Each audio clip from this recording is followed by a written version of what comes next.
Namaste. Welcome to my YouTube channel Dr. Homeo. This is Dr. Archana doing MD Homeopathy. Hope you're all doing good.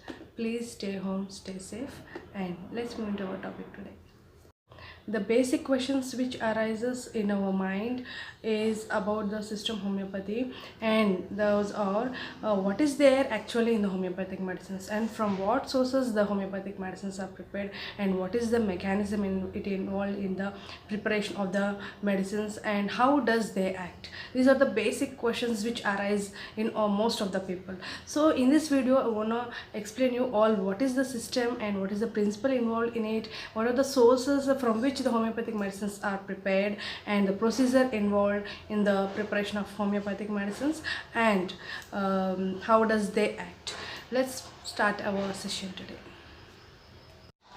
Friends, homeopathy is a byproduct of inquiries of Dr. Christian Friedrich Samuel Hahnemann. He is a German physician. So he is a well-known chemist, and he nearly knows 12 languages. He nearly knows the 12 languages in the world.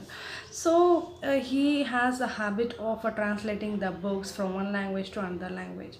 When he is in his work, as usual, when he is translating the Cullen's Materia Medica, and in that he found a sentence where the cinchona bark has a properties of curing the malaria. So from there he in that translation of book from German to English, he read that sentence, and from there he got the mind of thinking and inquiry. He has taken the cinchona bark, the bark which he has taken a few grams of bark, and he found that symptoms has developed in him, and he also started proving the many plants and drugs, animals, mineral substances, many plants and mineral.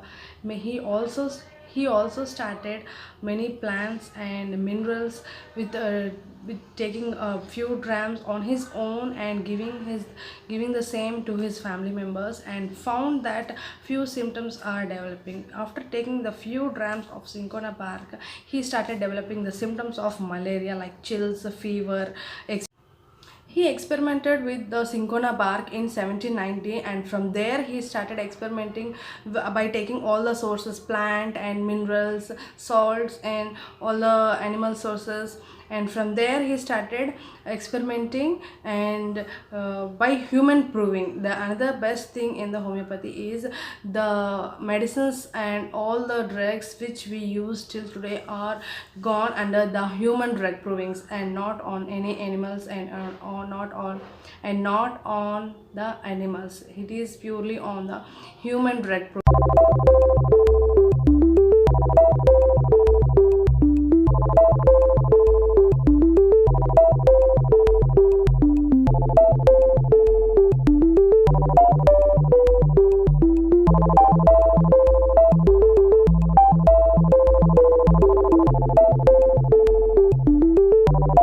What are the sources from where the homeopathic medicines are prepared?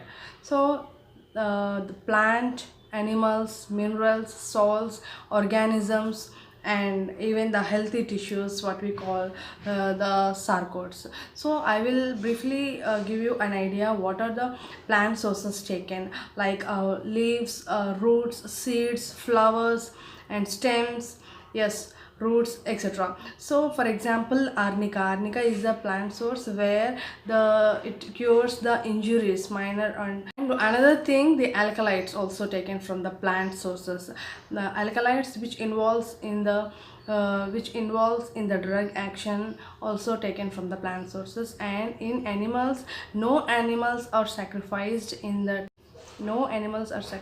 taking the medicinal substances from animals. So the animals that like for example lacasis, and for example the snake poison, it is snake venoms are also used as a source for preparation of the homeopathic medicines. I'm just giving a one or two examples for your simple understanding. I'm just giving one or two examples for your simple understanding.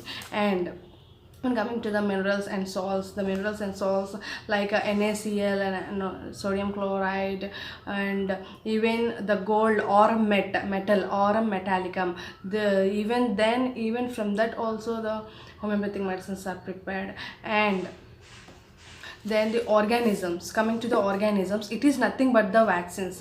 And far before the invention of the vaccines, homeopathic system has used the organisms like bacteria, virus, fungi, etc. So the organisms which we use in the vaccines are nothing but these sources are also used in the homeopathic systems.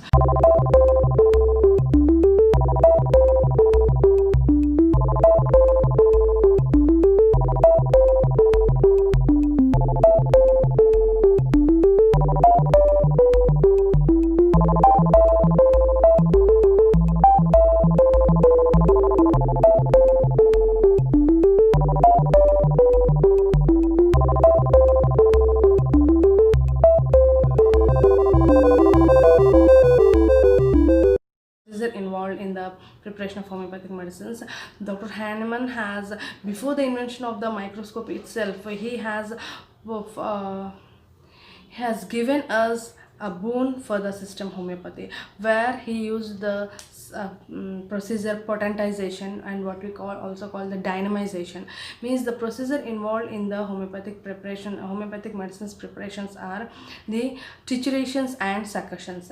Whenever the plant sources or any other sources when we take, it is converted into the dilutions and the succeeding potencies, from where the potencies are increasing and in ascending form, and the potentization and dynamization is the special procedure involved in the homeopathic medicines. So the procedure involves the potentization and succussion, what I have said now. So what is nanomedicine? Is that homeopathic medicines are nanomedicines? Let's have a brief discussion about homeopathy and nanomedicine. So if you see what is nanoscience, it is nothing but when we use a material to a atomic and molecular level, the substance and the properties in it will be increased, and the useful and unusual properties will arise in that. So it is nothing but the nanoscience. So in the same way, the nanotechnology and nanoscience accepts and realizes that when a particle means nano means 1 billionth and 1 billionth of a meter. So the particle or the atoms or molecules involved in our substances, when reduced to a nano level, the particles or the medicinal substances present in it will be raised, and the properties will be more than the original substances. For example, we will take the snake venom. It is a toxic and venom poisonous condition in the raw condition, in the raw material, in the raw substance. We cannot take that as a medicine. So the procedure which involves in the conversion of the lachesis, snake venom into a medicinal substance, where the procedure involved is the trituration or succussion, and the snake venom which we take or any other substance for the preparation of medicine, the potentization and it undergoes a level of succussion. The procedure is a unique procedure involved in the homeopathic preparation of medicines, and the procedure that involves is the succussion and triturations in case of insoluble substances, and in continuous successions of the dilutions. All may think that homeopathic medicines are just a sweet pill. No, it is not at all. The dilutions which we will add to that globules, the globules are nothing but the vehicles. Means the dilutions of the homeopathic medicines are carried through the globules. Many studies has been conducting, and researchers has found the nanoparticles in the homeopathic medicines in the metals, minerals and plant sources, salts, etc. So the microscopes at the time of Hahnemann, the technology was not much developed, and it is a boon where the procedure which was introduced by the Dr. Samuel Hahnemann, a great chemist and an experimenter and a great observer. It is a boon where we must take all his procedures and look deep into it.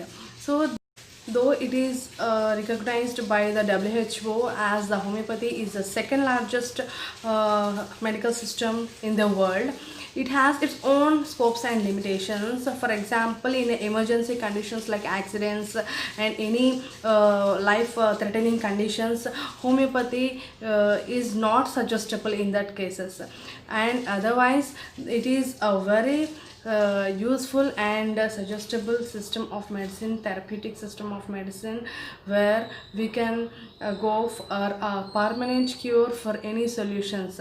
Another special quality involved in the homeopathic system is the case taking. Yes, the case taking involves the individualization, so that drug prescriptions and the prescriptions is based on the individualization of the patient. So this is all about the homeopathic system, and my references are from the nanodynamics of the Dr. E.S. Rajendran. My references are from the Dr. Nanomedicine. My references are from the Nanodynamics by Dr. E.S. Rajendran, and I will show some of the passport photos of his experiments and the nanoparticles involved in the homeopathic medicines. Take care. Bye bye. Hope you all like this video. Take care.